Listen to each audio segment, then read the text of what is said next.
जो सर्कुलेशन हुआ था, क्योंकि अभी तक वो पब्लिश नहीं हुई थी, तो क्या कहेंगे सर इसमें? देखिए, दिल्ली पुलिस से ज़्यादा इम्पोर्टेंट जो है, जिसके ऊपर मैंने कल सोशल मीडिया पर बताया भी, जिस पेंगुइन का हवाला देकर ये कह रहे थे कि इसका पब्लिशर जो है नरवाने की किताब का, तो पेंगुइन था ना।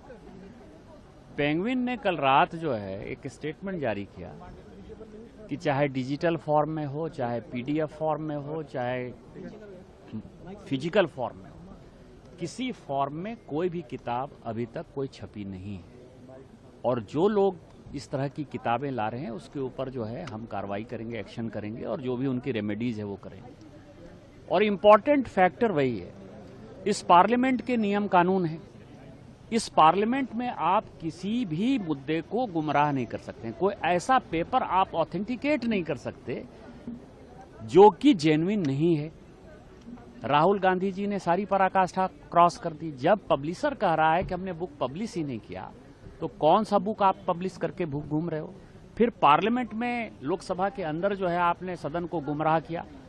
तो मेरा तो लोकसभा स्पीकर से यह आग्रह होगा कि इनके ऊपर जो है कड़ी से कड़ी कार्रवाई होनी चाहिए, जिससे भविष्य में कोई भी मेंबर ऑफ पार्लियामेंट, ये जो लोकतंत्र का मंदिर है, इसको जो है सोरोस के कहने पर जो देश तोड़ने वाली ताकतों के साथ ये सारे तत्व काम कर रहे हैं, वो सारे तत्वों का जो है खात्मा हो जाए और लोकसभा की गरिमा, पार्लियामेंट की गरिमा और इस संविधान की गरिमा, जो संविधान से चलता है, वो जारी रहे। दूसरा जो एक महत्वपूर्ण सवाल ये है, और पिछले 2 दिन से मेरी चिंता भी है, कि हम पार्लियामेंट आते हैं और माननीय प्रधानमंत्री जी उस दिन सदन के अंदर नहीं आ पाए। माननीय स्पीकर साहब ने खुद से कहा कि कोई अप्रिय घटना हो सकती थी, इसीलिए मैंने माननीय प्रधानमंत्री जी को रोका। और लोकसभा के अंदर या इस पार्लियामेंट के अंदर जो लोकसभा स्पीकर कहें वही सत्य है। उनके पास सारे प्रमाण होंगे, सारी जानकारी होगी, सारी सीसीटीवी में भी हम लोगों ने देखा।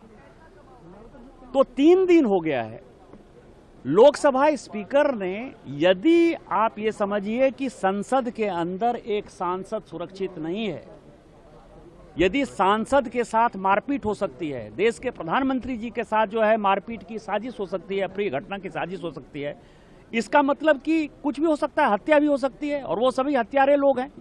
अभी तक उन महिला सांसदों की सदस्यता रद्द क्यों नहीं हुई है, एक बड़ा सवाल है। मेरा लोकसभा स्पीकर साहब से यह आग्रह होगा कि आपके पास जो भी जानकारी है वो देश को बताना चाहिए, और सभी महिला सांसदों को, जो लोग गए थे मारपीट करने के लिए, पहली बार, मैं 17 साल से सांसद हूं, पहली बार मैंने देखा कि किसी दूसरे बेंच की तरफ या कुछ दूसरे बेंच के अंदर जो है दूसरे सांसद घुसे, हम भी अपोजिशन में रहे हैं।